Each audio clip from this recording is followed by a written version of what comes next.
Well, this is a fairly lengthy piece that will end tonight's show. And the piece was written by a journalist, and I have added some of my own comments to it, as it covers many of the things that THI has done in several shows, including two of the most listened to series, particularly Clowns in Panic.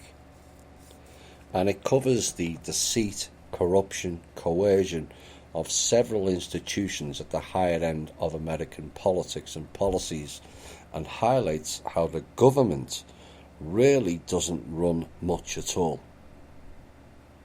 And it's all run by private contractors and agencies hiding under the banner of major corporations, and will show it is they who have been running this country for their own end and means, not the public's.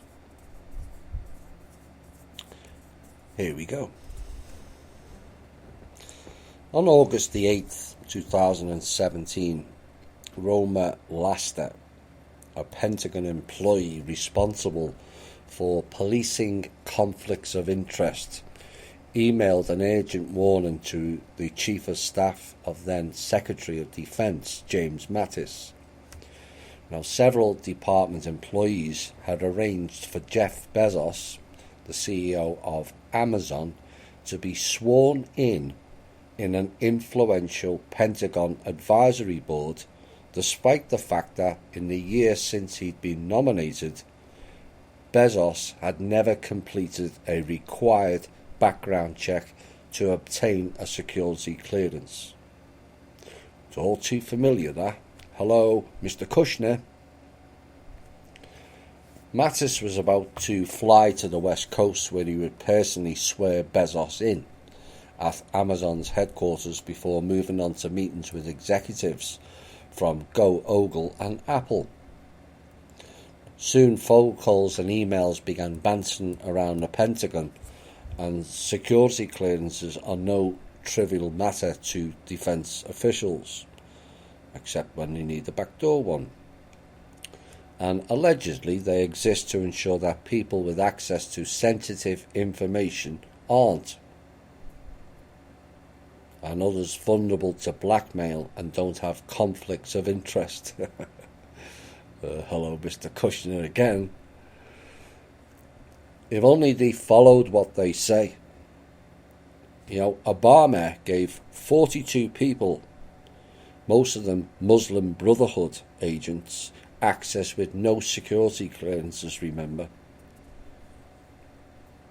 And vulnerable to blackmail comment is the funniest comment ever. They create the blackmail situation to begin with. This is what goes on. Laster also contended that it was a noteworthy exception for Mattis to perform the ceremony. Secretaries of Defense, she wrote, don't hold swearing-in events. Laster's alarms triggered fears amongst the Pentagon brass that Mattis would be seen as doing a special favour for Bezos, which could put him in hot water with President Donald Trump, who has repeatedly proclaimed his antipathy to Bezos, mainly because of his ownership of the Washington Post. It's not just that. Now, the swearing-in was actually cancelled only hours before it was scheduled to occur. Someone did a tip-off, is why. And this episode has never previously been reported, is based on interviews with 6 people familiar with the matter. An Amazon spokesperson said the company was told that Bezos did not need a security clearance and that the company provided all the requested information. Now, despite the cancellation, Bezos met with Mattis that day. They talked about leadership and military history, then moved on to Amazon's sales pitch on why the Defense Department should make a radical shift in its computing. Now you know where it's going. Amazon wanted the department to abandon its hodgepodge, they said, of 2,215 data centers located in various Pentagon facilities and run using different systems from an array of different companies, and let Amazon replace that with cloud service. So what they're doing is shutting down 2,215 data centers, and Amazon will have one. Decentralizing anyone? Computing power provided over the internet, all of it running on Amazon-only servers. That vision is now well on its way to becoming reality, or so they thought. And the Pentagon was preparing to award a $10 billion 10-year contract to move its information technology system over to the cloud. Amazon's cloud unit, Amazon Web Services, or AWS, is the biggest provider of cloud services in the country and also the company's profit engine. It accounted for 58.7% of Amazon's operating income last year. And you thought they just sold clothes and shoes and a few other things. This is how these companies rise up. They offer to the public, here's what we do, when behind the scenes they're doing up to all kinds. Near 60% of their operating income was cloud services. That was news to me as well. So AWS, Amazon Web Services, has been the favourite to emerge with the Pentagon contract known as JEDI, or Joint Enterprise Defence Infrastructure. The project has been subject of accusations of favouritism. 2 Spain bidders have launched unsuccessful bid protests, and one of them, Oracle, which is connected to Microsoft, filed and lost a lawsuit. Meanwhile, there's an ongoing investigation by the Pentagon's Inspector General. The DoD defends JEDI. The agency's decision makers have always placed the interests of the warfighter first and have acted without bias, prejudice or self-interest, according to the DoD spokesperson Alyssa Smith. Either she's new to the job or just a total script-reading puppet if she believes any of it just came out of her mouth. And she went on, the same cannot be said of all parties to the debate over JEDI. So what's happened at the Pentagon extends past the JEDI contract, and it's a story of how some of America's biggest tech companies used a little-known advisory board, private contractors again, some aggressive tactics by a few billionaires, and some unofficial lobbying to open a back door into the Pentagon. Again, is that not something we've covered in the Intel about back doors?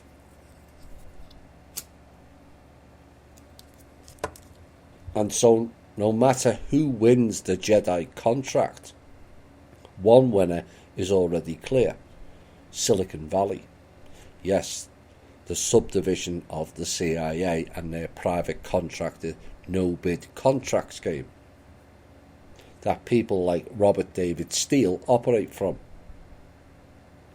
So the question is no longer whether a technology giant will emerge with the $10 billion prize, but rather which technology giant or giants.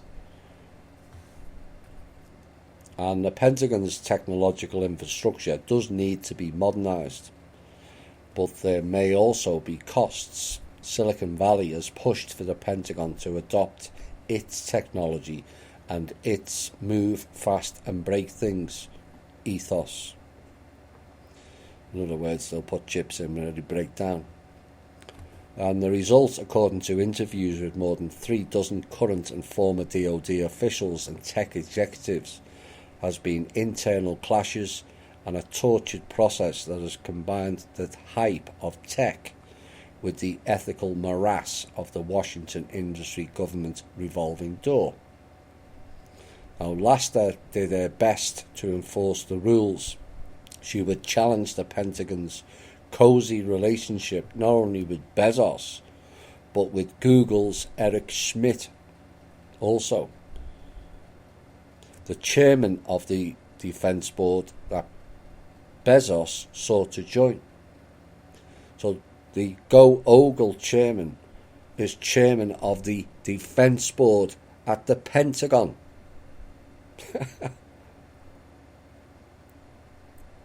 Laster complained. What happens next? Laster was shunted out the door.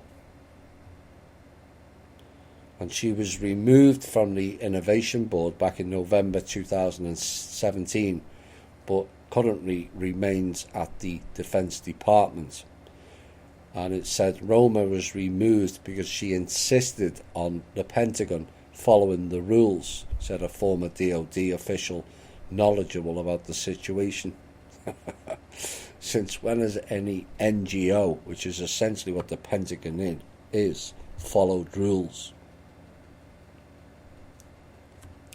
Now, Laster filed a grievance which was denied and said, I've been betrayed by an organisation that I joined when I was 17 years old, and now she's 54. And this is an organisation built on loyalty, dedication and patriotism. Unfortunately, it is kind of one way, she said. And other criticism from Amazon's rivals and the press are centred on the actions of several DoD workers who have previously worked directly or indirectly for Amazon and have since returned to the private sector. So, just in that first piece, we've got Go Ogle, Amazon, and Microsoft people inside the Pentagon.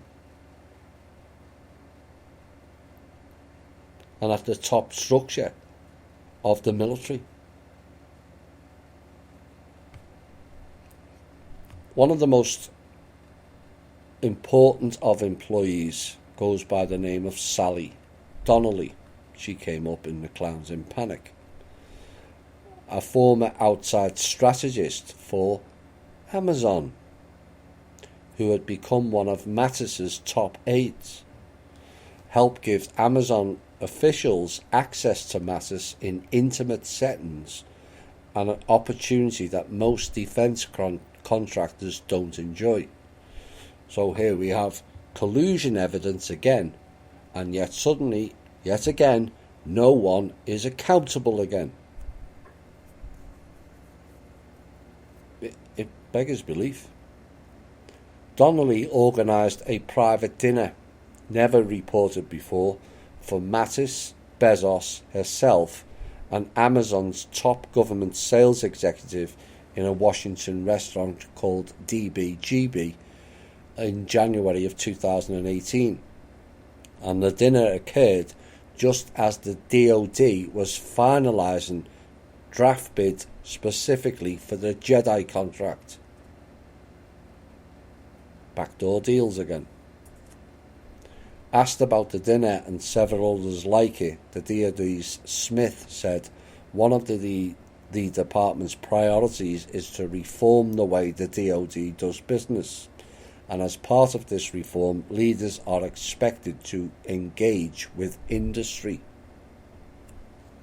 With no security clearances? Really?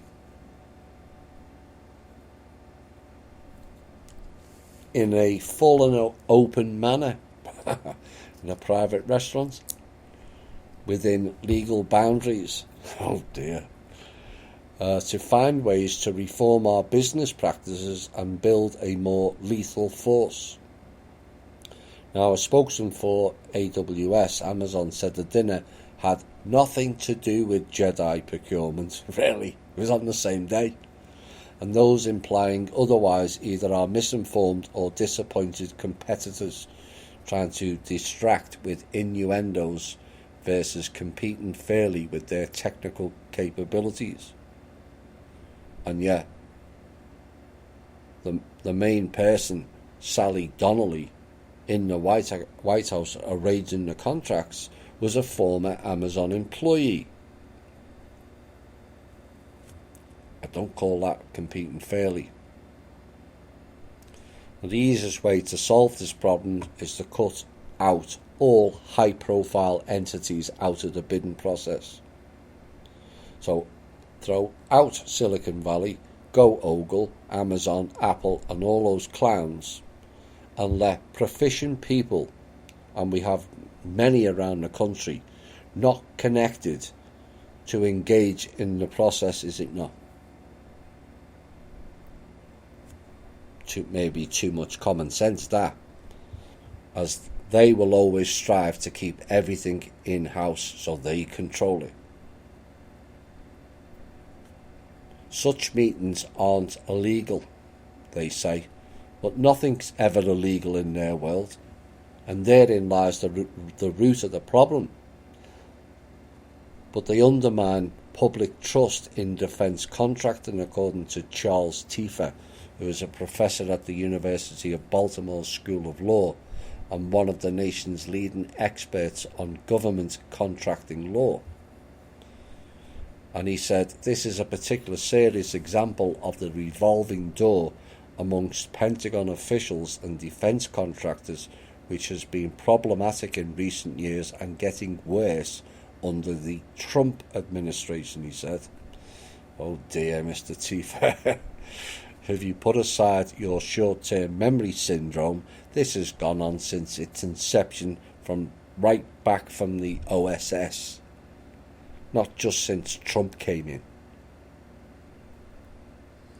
Now, in July, Trump expressed concerns, wonder why, about the process and whether it was skewed in Amazon's favour. And early this month, his new Defence Secretary Mark Esper announced a fresh review which will delay the selection of the winner.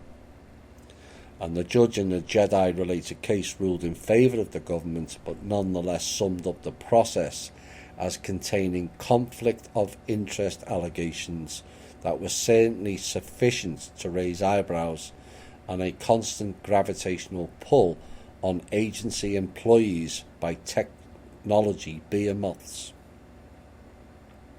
Yes, these are the private contractors.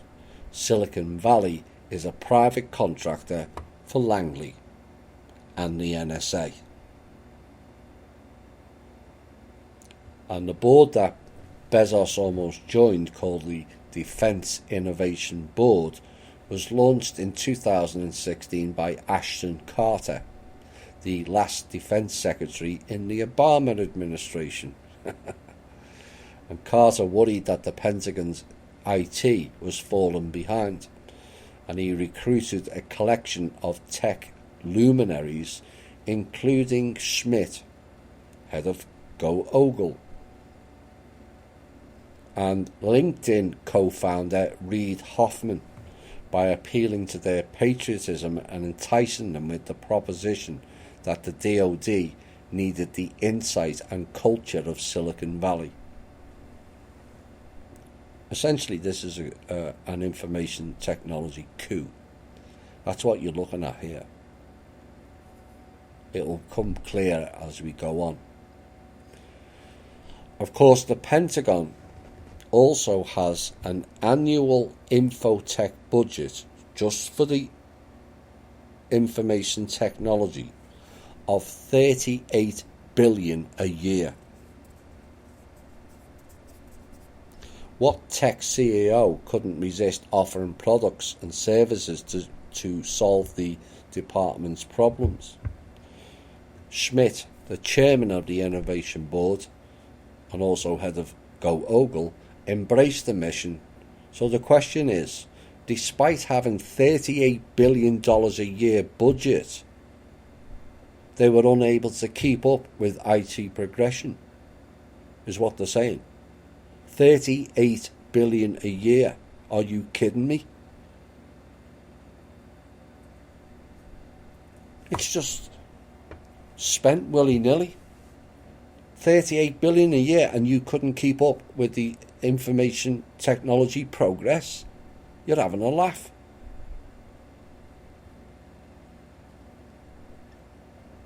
In the spring of and summer of 2016, he embarked with fellow board members on a series of visits to Pentagon operations around the world.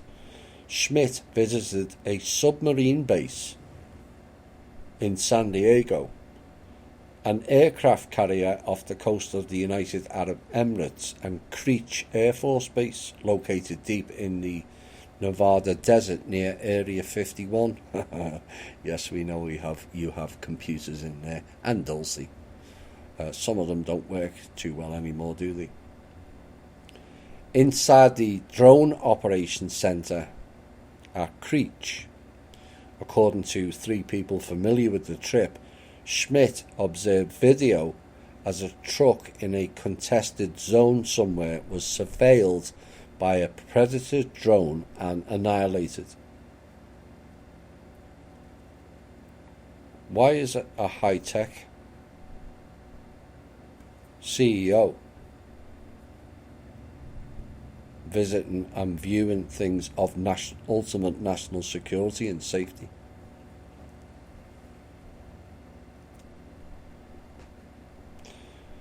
And according to those that took part, it was a mesmerising display of the US military's lethal reach.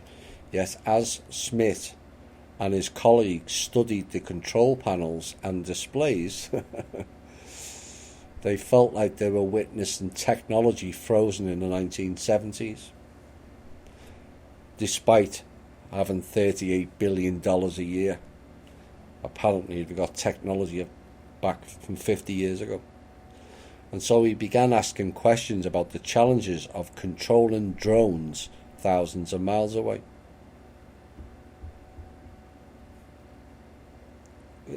It's all bad stuff, this. Imagine you asking to go and see that, what you'd be told. The second word would be off. And yet these people, because they've got 9 zeros in a bank account, or 12 in some cases, and just walk in anywhere. One operator complained that he had to use his joystick to toggle quickly between systems and screens, turning off one feed to use another, and he had to do all of this while simultaneously flying the drone and trying to keep his attention on a target that was frequently in motion. A little later on the operations floor, Smith watched dozens of people monitored video feeds from drones around the globe. Oops.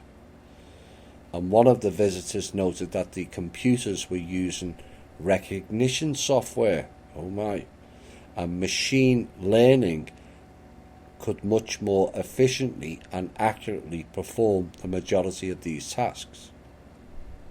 Now, a little more than a year after Schmidt's visit, Google won a $17 million subcontract in a project called Maven to help the military use image recognition software to identify drone targets. So Amazon are now involved in war. Exactly the kind of function that Smith witnessed at Creech. Smith predictably declined to be interviewed, and a person close to the innovation board said he was unaware of his company's involvement in Maven, and Google, which has funded ProPublica projects on voting and video journalism in recent years, declined to comment on the record. Smith's influence, already strong under Carter, only grew when Mr. Mattis arrived as Defense Secretary. Smith's travel privileges at the DoD, which required painstaking approval from the agency's chief of staff for each stop of every trip, were suddenly unfettered after Smith requested carte blanche and was given it. Mattis granted him and the board permission to travel anywhere they wanted and to talk to anyone at the DoD on all but the most secret programs.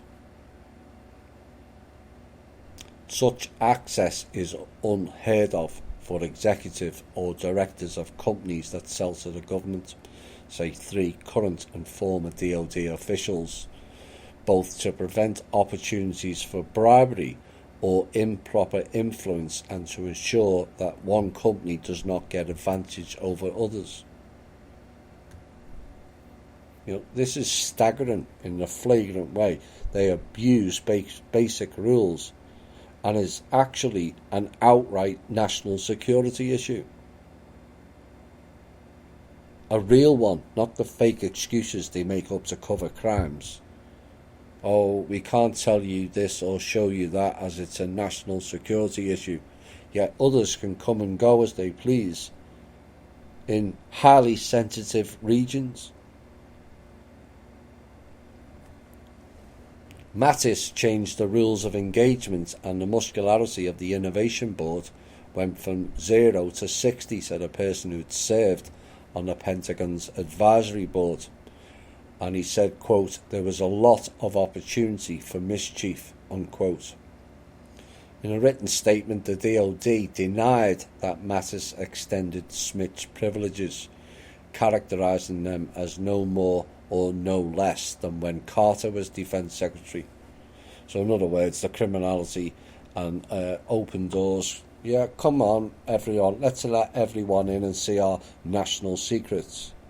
Who reads Russians when you've got clowns in our own offices just opening doors to anyone who wants to go in?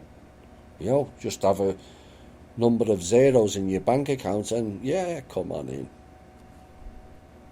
As for Mattis, his former press secretary, Dana White, speaking on his behalf, said in order to do their job, all members of the Defence Innovation Board had full access to the department and its entities. Secretary Mattis insisted on it, and he fully leveraged their unique experience to ensure DoD adapted and gained maximum advantage over the rising threats of near-peer competitors. Interesting choice of words, that. Near-peer competitors. Just who are these threats of near-peer competitors? Virginia, Mossad, KGB, GCHQ, Pine Gap. Over the next month, Smith and 2 other board members with Go-Ogle ties would continue flying all over the country, visiting Pentagon installations and meeting with DoD officials, sessions that no other company were allowed to attend. It's hard to reconstruct what occurred in many of those meetings since they were private. On one occasion, Smith quizzed a briefer about which cloud service provider was being used for a data project. Remember Clowns in Panic? How it's all about data collection, data mining, Bitcoin. According to a memo that Laster prepared after the briefing. When the briefer told him that Amazon handled the business, Smith asked if they considered other cloud providers. Laster's memo flagged Smith's inquiry as a point of concern, given that he was the chairman of a major cloud provider. Now, the DoD, which became unusually deferential to Smith, he preferred to travel on his personal jet, and he would ferry fellow board members with him. That created a problem for his handlers. Nice word. DoD employees are not permitted to ride on private planes, so they broke the rules again. So essentially what we're seeing here is the near-peer competition to Mattis and the Pentagon crew was the DoD and only Five Eyes. And you all thought they were on the same side. Clearly not. Still, the staff at the board didn't want to inconvenience Smith by making him wait for his department's support team to arrive on commercial flights. So according to a source knowledgeable about the board's spending, on at least one occasion the department requisitioned military aircraft at a cost of $25,000 an hour to transport its employees to meet Smith on his tour. $25,000 an hour. The DoD spokesperson said employees did this because there was no commercial flights available, probably under the National Security Act again. The fact that such unusual access was granted to a board member who was a DoD vendor raised alarm, according to current and former Pentagon employees, as she had in the Bezos episode. Laster took action. She was a former Marine who had been a military police officer in the US force in Somalia in the 1990s. Her official title was Designated Federal Officer for the Defense Innovation Board. Laster's job was to make sure that members' conduct was ethical and in accordance with laws, regulation and rules. Stated to be blunt and direct, she was hardly a pushover, but Laster never encountered tech billionaires before, much less ones empowered by the head of her own agency, and her trouble started after Laster saw clarification of how to carry out Mattis' sweeping travel directives. She was concerned that it could expose the department to accusations of giving vendors an unfair edge, and 3 members of the board worked directly or indirectly for Google and 2 other United Technologies, a major defense contractor, and Smith responded by threatening to go over her head straight to Mattis, according to her grievance. She was then told to stand down and never speak to Schmidt again. According to her grievance, her bosses told her Mr. Smith was a billionaire and would never accept pushback, warnings or limits. See how these people think they're above everything else, and everybody else as well. So the Schmidt episode captured the tension that emerged inside the department, and according to one Silicon Valley supporter, it was a textbook example of the bureaucracy trying to slow down progress and change using rules. You know, the rules are there to keep clowns like them away, but it rarely works. To Michael Bayer, nice Rothschild's name now, the former chairman of another Pentagon advisory board where he had worked with Laster, she was a person of extraordinary character who was working hard to make sure the board did the right thing. It would be hard to find a purer embodiment of the proverbial revolving door or a stealth influencer than Sally Donnell. For the past dozen years, she has shuttled between the DoD and consulting firms, all of which are linked to agencies, including at least once with Amazon as a client to seek to influence the department. So she was working with Amazon as a client, or so they say. It's all shell corporations designed to influence the DoD, and then gets a job inside of it. Do they have any background checks? Clearly not. During her most recent government stint, Donnelly, who's 59, came to be viewed as the fairy godmother of the big tech advocates in the department, as one Pentagon official put it. She is known as a superb crafter of narratives, spin doctor in other words, a person who can represent ideas in persuasive ways, and she honed those skills in her first career as a reporter for the Time magazine.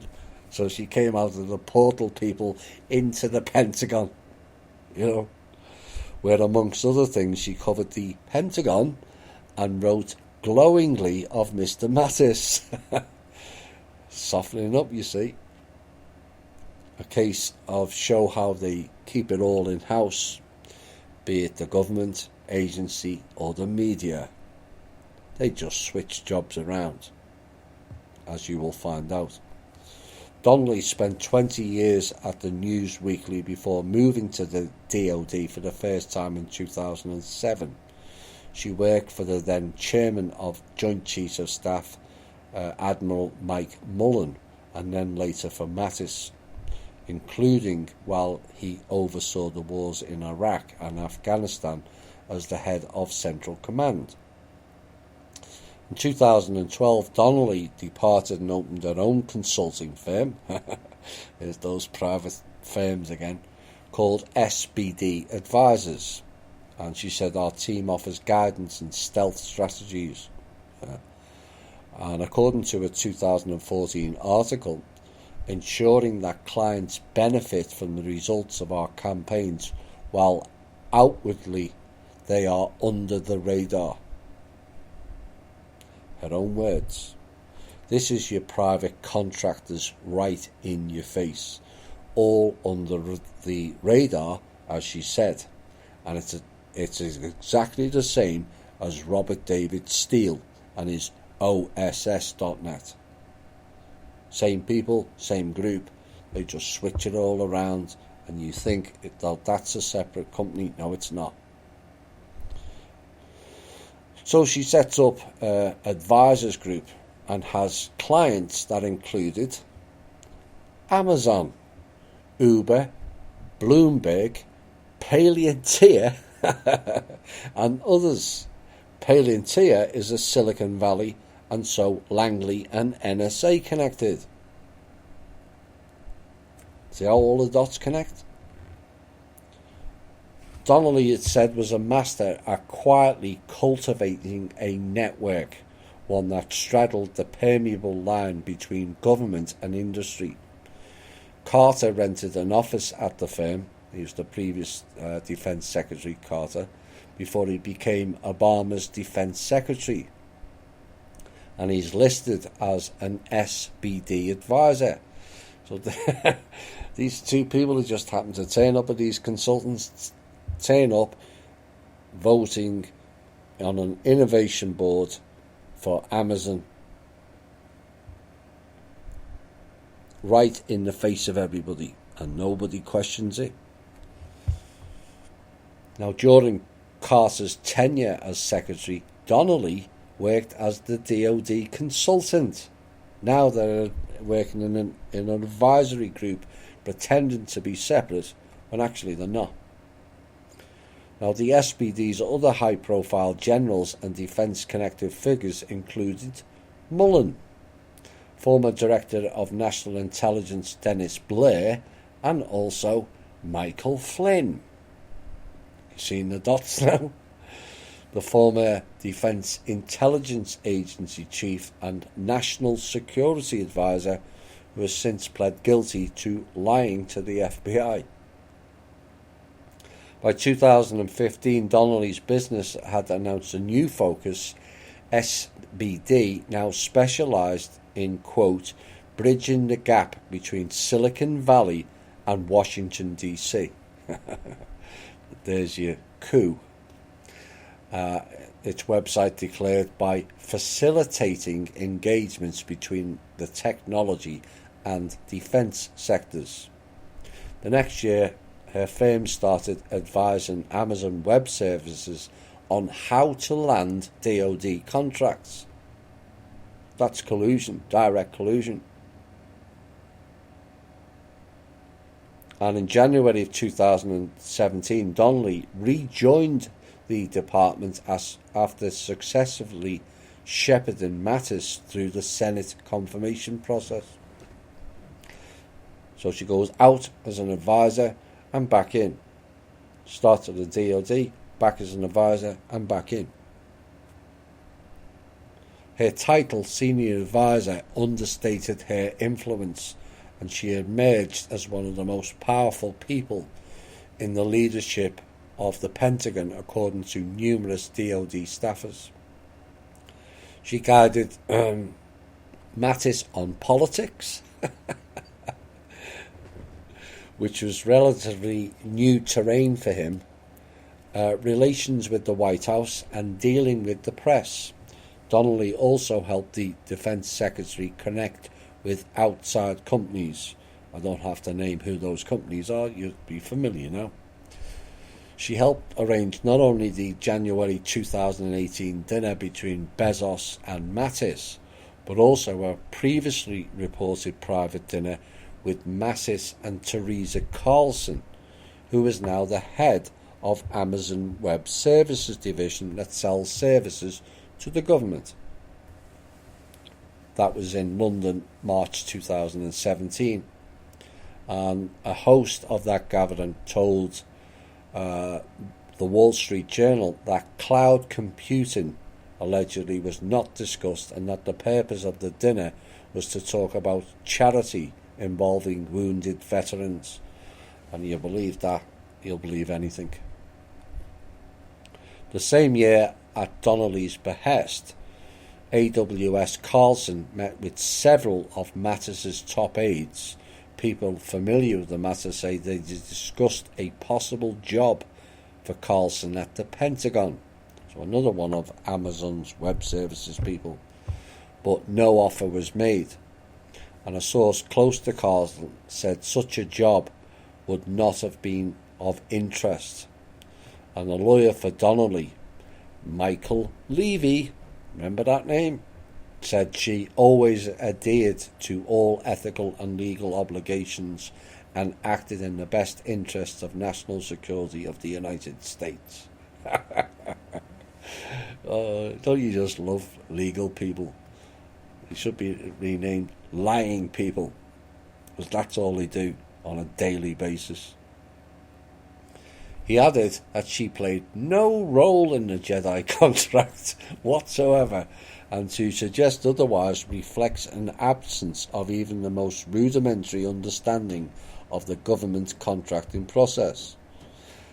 A typical cover-up line. You know, it really is unbelievable. So she pulled in Silicon Valley, Mattis, Bezos, and other private contractors, but played no role when the skullduggery of that program was unearthed. Yeah, right. A veteran Marine General, Mattis was initially perceived as skeptical of what Silicon Valley was selling. He knew the flesh and blood realities of war and believed in giving autonomy to commanders on the ground. What did I tell you in The Clowns in Panic? They're going to replace the whole of the military with technology. In Mattis's mind, anything that reinforced Pentagon leaders' desire to micromanage events halfway across the globe was problematic. Technology, he believed, could make matters worse, but Schmidt of Go Ogle was an effective advocate for the power of big data, which he argued had become as important a strategic resource as oil. Really. And he emphasised that the need for technological improvement was urgent. He quoted the usual childlike nonsense that these type of people come out with.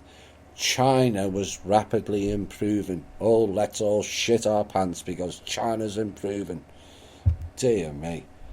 You know, childlike, comparative and fear-based mindset games again. You know, these people really are what this song is called. Zombies.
silence, we must be mistaken. It's the same old theme in 2018. In your head, they're still fighting with their tanks and their bombs and their guns and their drones. In your head, they are dying. What's in your head? In your head. Stop it, stop it, stop it. What's in your head? In your head. Stop it, stop it, stop it.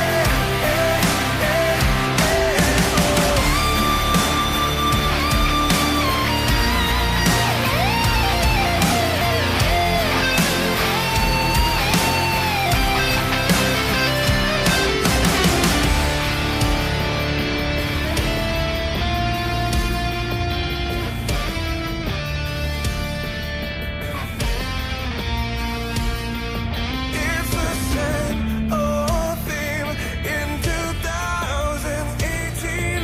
In your head, they are dying.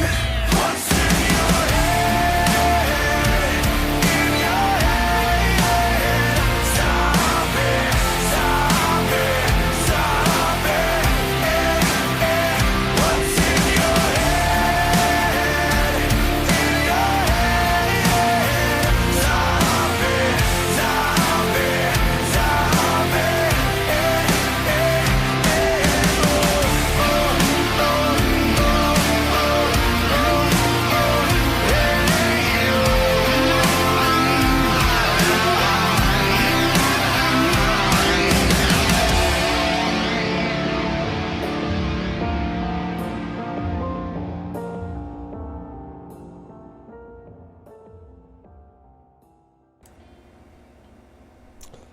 Hi all and welcome back. This will be the final segment. It's still fairly lengthy, apologises for that, but this is important that people understand.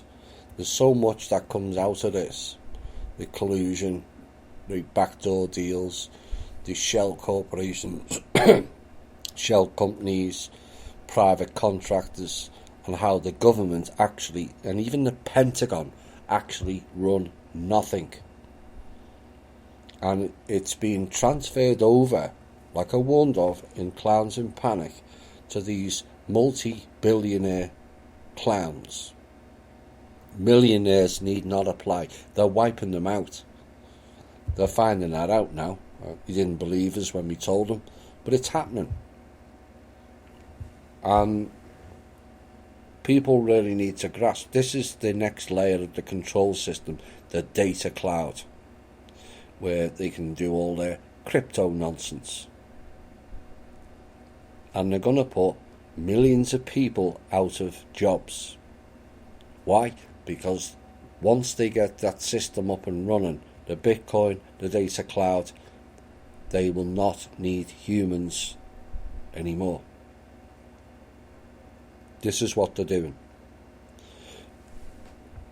The cost of humans now has become prohibitive to these clowns, psychopathic clowns. You know, you've got all spying agencies and all kinds of other things and systems and governments, etc., to keep people in control, all compartmentalized. And as even in the first part, it mentioned cutting out 2,215 data centres down to one. How many people work in those 2,215 data centres? That's just that. And then he spoke about how they can use drones and technology instead of soldiers, which is actually nice. But where are you going to employ those soldiers? You're just going to leave them on the streets like America's done for the last 30, 40 years? What are you replacing it with? Nothing. This is where I'm going with it, and why it's important that people understand what's going on. They're going to replace government. They're going to replace the banks. Everything. It'll all be in the imaginary cloud with their fresh air tokens.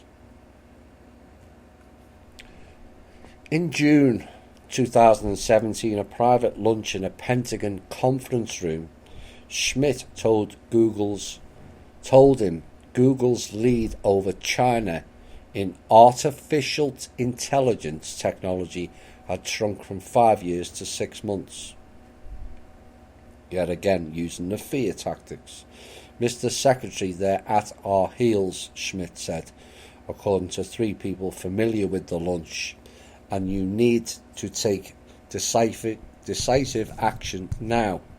And Schmidt wanted the department to adapt a Silicon Valley philosophy that emphasized innovation, taking risks, and moving fast. In other words, they move that fast that the people don't realise that all the jobs have gone. And among his recommendations was embrace cloud computing. As I said before, this is to bring in crypto, fresh air tokens, and their new control system. Currently, they have no control. It's an illusion. That's why they're creating a new one, which doesn't involve people, only machines. That is what they are referring to on the Bitcoin coin with decentralization. Millions of people losing jobs in several industries, including banking, government, agencies, military and security, would all go. Why bother paying people when machines and clouds will do it all for you? All under the fake excuse that Chinese are catching us up or overtaking us. The question remains is, why are we in competition with China in the first place? Why? Are all Chinese aliens or something? In the summer of 2017, Mattis decided to investigate firsthand, and he departed on a tour that will include visits to Amazon and Google headquarters and a one-on-one with Apple CEO Tim Cook. At Amazon, despite the tempest about Bezos joining the innovation board, Mattis and the CEO hit it off, and the two talked together for about an hour, and Mattis gave a pithy sweep of lessons from military history and expressed his views on the perils of over-reliance on technology. He noted how the British Navy, once famous for its daring do, nearly lost the First World War Battle of Jutland when ship captains hesitated waiting for flag signals from their fleet commander. And after the meeting, Bezos and Mattis walked into another conference room where AWS executives, Amazon Web Services, made their case that the company's cloud products offer better security than the traditional data centers. As evidence, they noted, listen closely to this, as evidence they noted that the Central Intelligence Agency, clowns in America, had embarked on a $600 million 10-year cloud contract with Amazon back in 2013. Did anyone, in fact there's probably very few people who know that Amazon are involved in information technology in 2019, never mind 2013. They said it was working. Why does that not surprise me? Yet again, the CIA is central to it all. To ensure that masses could visualize the impact Amazon's technology could have on an actual battlefield, staffers placed on the conference room table a snowball edge, which is a suitcase-sized device with lots of storage that allows soldiers in remote environments to quickly process information. One of Mattis's last meetings on the trip seemed to tip him into the camp of the cloud advocates when he met with vulture capitalists, venture capitalists, same thing, including Mark Andreessen, who we referenced in the Clowns in Panic show, who is an influential Silicon Valley figure, no surprise there, who first made his name as the creator of the Netscape browser 25 years ago. Andreessen was a booster of Amazon. You need to get to the cloud, he told Mattis. You'd be stupid not to. Something seemed to click inside Mattis, and he told his staff to begin preparing a memo laying out how the DoD would shift its computing to the cloud. And the Pentagon's cloud initiative ultimately ended up being led by Chris Lynch, the head of the Defense Digital Service, DDS. Was no ordinary unit. It was a corporation of software engineers hired from Google, Amazon and other tech companies to challenge the status quo. No, they were keeping it. Burdensome policies and established bureaucracies, they said, in an effort to streamline the DoD's ability to introduce modern software development tools and practices, according to the department spokesperson. So in other words, our military is being ran by tech companies who skirt around policies and bureaucracy by the very people who created the bureaucracy in the first place. You know, you can't make this stuff up. It's sheer madness, a lot of it.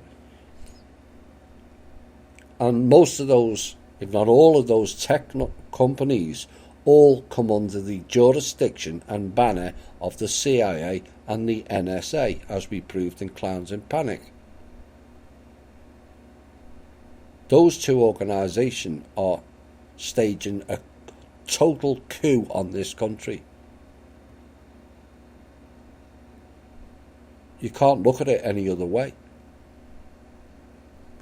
And they're practically now running and ruining this whole country with their private contractor scheme, all of which has zero oversight or accountability, and national security goes out the window. But Lynch himself was no ordinary government employee either. Listen to this. As a teenager, he had been arrested and expelled from an Ohio high school after he and some friends called in a bomb threat as a joke. So a guy who was arrested for what is now called a terrorist event is now head of the Defense Digital Services, advising the government and the military. Oh dear. And people wonder why this country's messed up. But according to the report, he grew up, really, earned his high school degree, then went to work at Microsoft, go figure, and then ran a series of startups, and at 43 he wore hoodies to an office dominated by starched white shirts and still considers himself as an insurgent, a point he conveyed by posting a sign reading "The Rebel Alliance" outside the entrance to his group's office. Now, the name also reflected his obsession with Star Wars, so he didn't grow up that much, did he? And his team came up with the acronym JEDI for the Cloud Project. That's where it came from. Lynch had a vision of how the Pentagon's cloud initiative should work, a single DoD, single-wide cloud run by one provider that would allow the agency to shutter all but the most secret of its data centers. A single cloud ran by one provider. Understand the term decentralisation now. Having one cloud would be ultra efficient, he said. They're not ultra efficient in any other field, so why should this one be so much different? And what he really means is the clown billionaires would be in control of the world, not just the cloud. It would allow programmers to deliver instant software fixes to the entire department. Well, why can't they do that now? With $38 billion a year. Rather than, it said, multiple divisions needing to wait weeks for an outside contractor to come in person. There's that convenience tactic being used again to push policy. Oh, this will be this and this will be that. All convenience. No, it's not convenience at all. Lynch also believed the department lacked the expertise to manage multiple vendors, each with its own idiosyncrasies, he said. Better to give the entire agency one provider, as he saw it, and only 3 cloud companies in the US were capable of that mission: Amazon, Microsoft and Google, all owned by multi-billionaires who were all operating under the banner of the CIA and the NSA. The hidden hand shows again. Now, some in the Pentagon believed that Lynch's plan presented its own risk. They thought that putting all of the agency's data in one company's system made it more vulnerable, not less, than having it sorted through multiple vendors. They also worried such an approach would stifle competition, go figure, and create a huge monopoly. No shit, Sherlock. One has to ask, where have the Pentagon people been since 1975 when the non-compete law was brought in, which meant only a few select companies would get all the contracts? Now, for those of you who've seen the video of the control system document Kim put out, they are the corporations of up to 301 families. And the law was created in 1975 of non-compete. That's why only Amazon, Google and Microsoft get the contract. Nobody else is allowed in. And if there's military things, it's Raytheon, Northrop Grumman, Lockheed Martin. Guaranteed. No bid contracts. They're throwing all kinds of X number of millions on top of it so they can all have nice fat brown envelopes in their back pocket. And no oversight. This is why this country's broke. So for 44 years this monopoly has taken place, and yet the Pentagon are only just asking now about monopolies and stifling competition.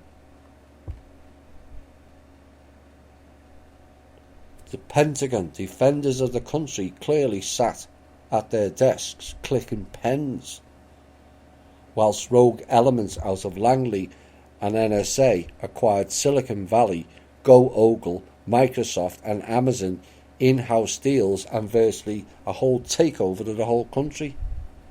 And they're talking about potential monopolies now. Smacks my fucking head. Seriously.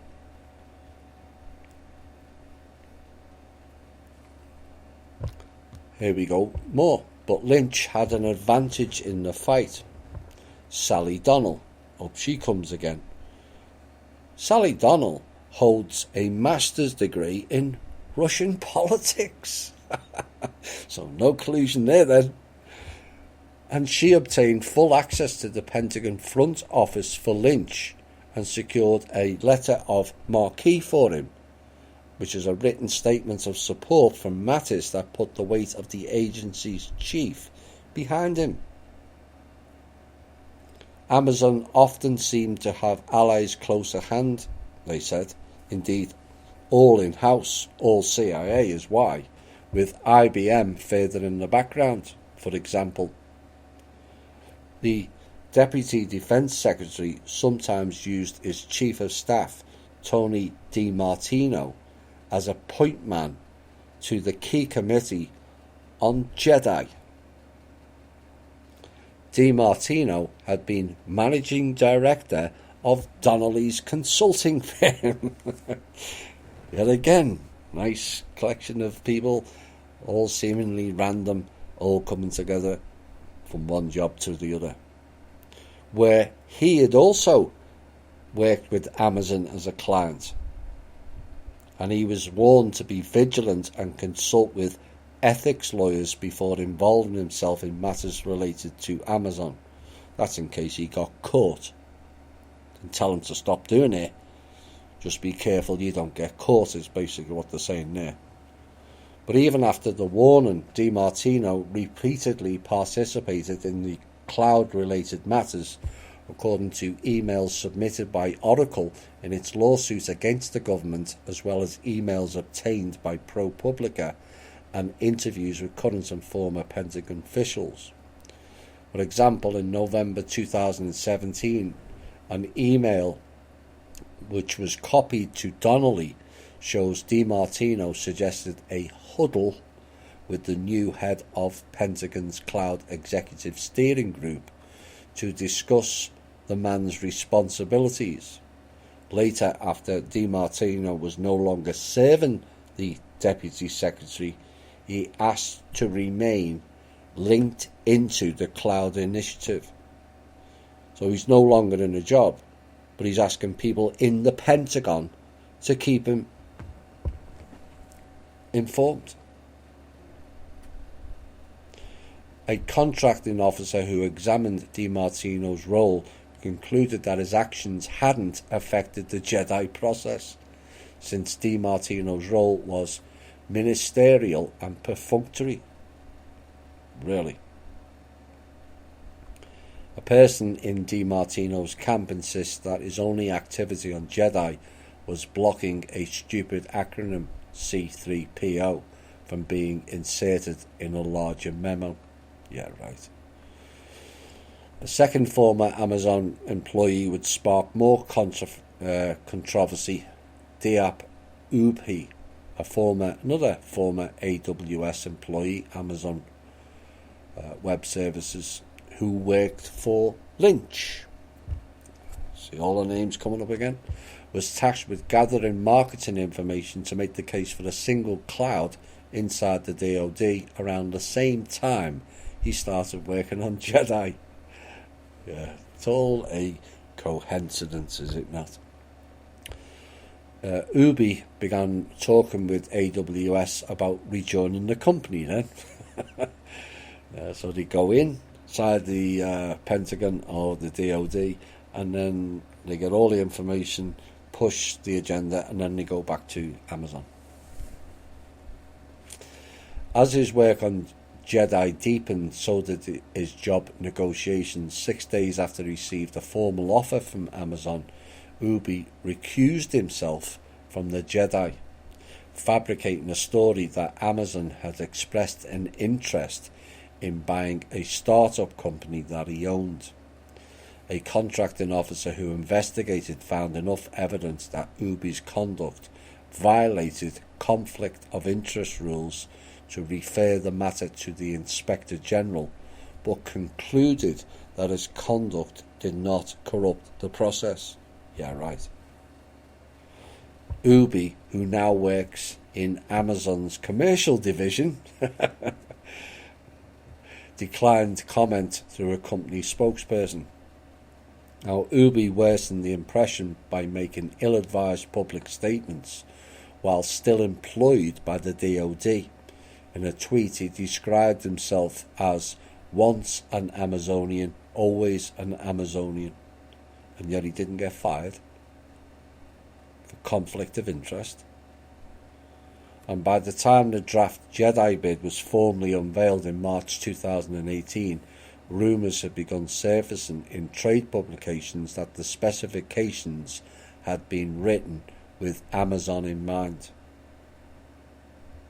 Of course it was.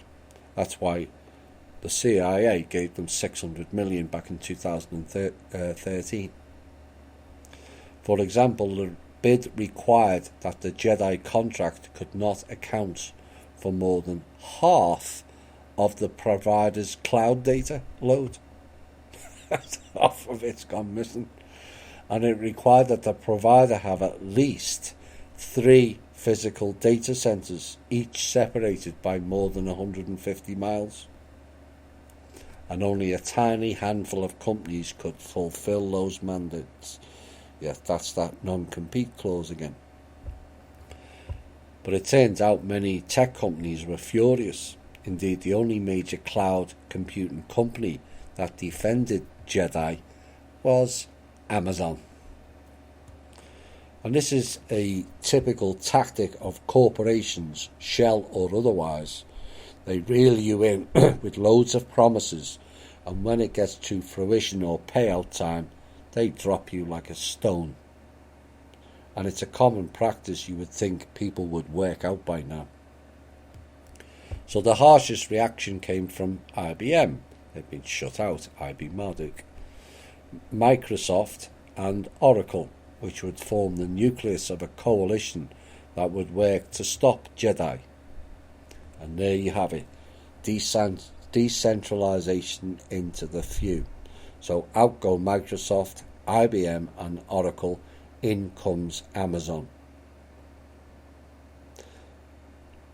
So now, having held a complete monopoly within their fields of operation for decades, a bigger boy comes in and they all cry foul. Welcome to our world, suckers. The tech giant bullies just got muscled out. And this is what's going to take place in all levels. These multi-billionaires are going to take over, or are planning on taking over the whole lot. This one-size-fits-all idea is, I think, limited to Jedi and promoted by Amazon because it fits Amazon's needs, said Ken Gluick, Oracle's top Washington executive, and the DoD spokesperson said the requirements were not designed around any one provider. That is utter lies. An Amazon spokesman said that from day one we've competed for Jedi on the breadth and depth of our services and their corresponding security and operational performance. Oracle responded by using its own access. As first reported by Bloomberg, Oracle arranged for its co-CEO, Safra Catz, those cats get everywhere, to attend a private dinner in April 2018 with Trump. And here's a name from the past, Peter Thiel, a founder of a defence firm, Palantir, and a Trump ally. Katz told Trump she thought the Jedi specifications had been written so that only Amazon could win. And according to a person familiar with the conversation and Bloomberg, of course it was designed that way, as Langley private contractor Robert David Steele stated in his blog over 12 months ago. All coming under the open source project that he learned inside Langley. And then he left Langley and set up OSS. Nice play on words there. And pretends he's still not connected to them. Not all just follow the narrative, Mr. Steele. Some study it. Steele told all his followers or listeners, whatever you want to call them, that Amazon World Hub was going to get the bid. How did he know over 12 months before? Because he was part of it, is why.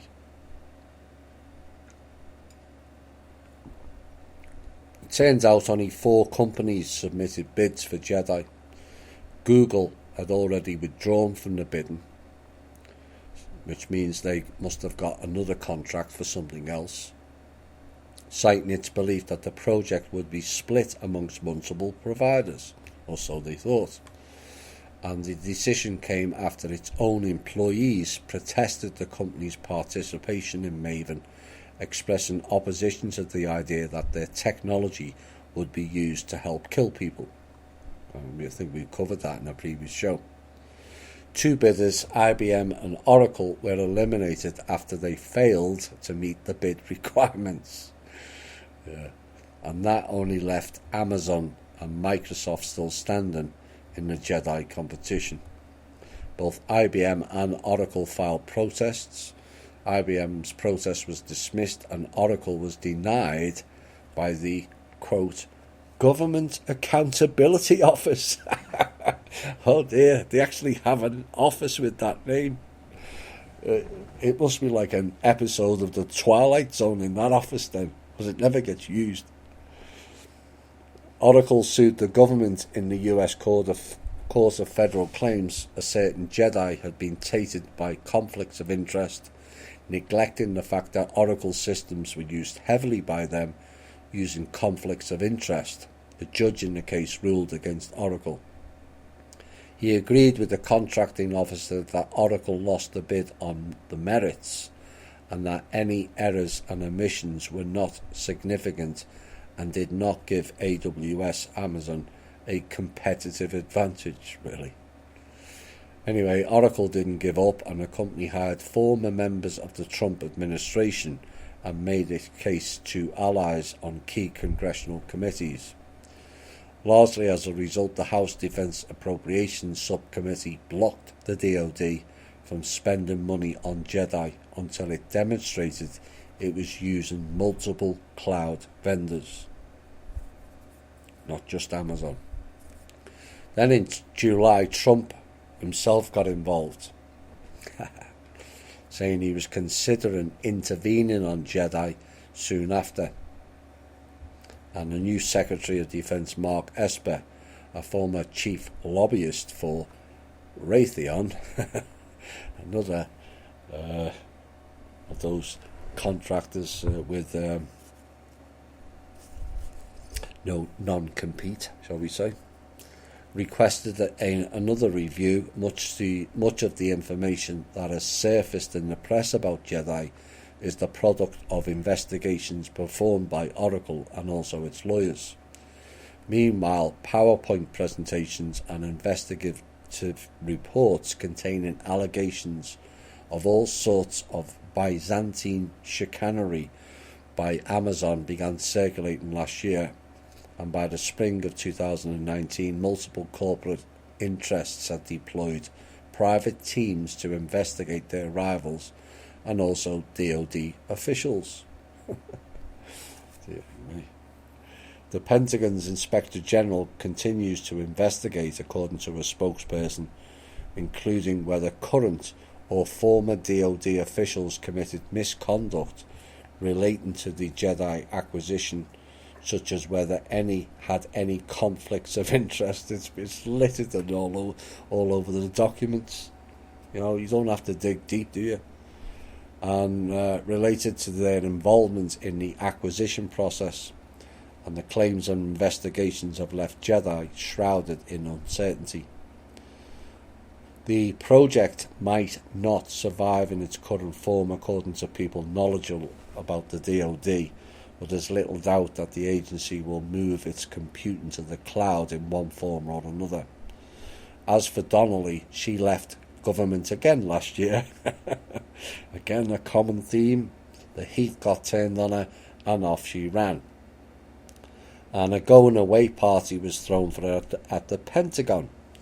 Guess who attended? Jared Kushner and former White House economic advisor Gary Cohen. Why am I not surprised at either of them being mentioned? Today, Cohen is now the chairman of the advisory board of a new firm that Miss Donnelly has opened called Palace Advisors, which she founded along with Tony DiMartino, the former DoD political appointee and ex-strategy consultant for SBD. Now, Palace PALLAS, describes itself as a strategic advisory firm. Yeah, right. That provides insight into how governments think and operate. Really? Really? And clearly governments don't think or operate, do they? And this is why they are hamstrung by these weaselly-faced parasites like you, Miss Donnelly, who do nothing to serve the people or the country, only elites and rogue elements. The arrogance of them, insights of how governments should think and operate. And according to a person familiar with the matter, one of Pallas's staffers, Robert Daigle, who had previously worked on the Jedi project at the DoD, nice little collection there, turned up in early August at the offices of at least one US senator, and Daigle was accompanied by Chris Lynch again, who has left the DoD now and funded a new company called Rebellion Defense, which does what? That is seeking defense contractors relating to artificial intelligence. It's them private contractors again. Rebellion's board members include Eric Schmidt again, Google. So now you can see how these people work. Get inside jobs, run away, get funded by rogue elements to set up a new company, but still operating with the same rogue agencies, corporations and people who caused the issues in the first place. Lynch and Daigle were pushing a familiar agenda from their new vantage point. They wanted to explain why a single cloud makes sense for the Defense Department, and if their own companies got some new opportunities as a result, it went without saying that would be just fine with them. But I've warned of these private contractors and their shell corporations for a while now, and how they run absolutely everything in this country, including the government, the military and the Pentagon. And it's high time all alt media exposes this high-level criminality that siphons billions of dollars a year out of this country and government coffers to fulfill their globalist agenda. That's what they're doing. All of these people mentioned in this piece should have been arrested under several charges, not to mention they are committing treason and breaching every single National Security Act along the way, not setting up with companies and running with insider trade secrets for their own ends. Every single major company that has contracted with the government needs to be broken up and thoroughly investigated for criminal practices, including corporate espionage, and dealt with. And we start the whole process again with honest, open bid contracts that involves new entrepreneurs not connected to the previous companies. Those found guilty, of which all of them are, need to have their gains confiscated and also be thrown in jail or made to do several years of work on minimum wages as a community service as payback for their crimes. Let's see what happens. Final say, which will fit in with the music. Never fear the dark. They are but a shadow of their former selves. They are the number of the beast, and they are running to the hills. This has been the Truth, Honour and Integrity Show. My name's Thomas Williams. Bye for now.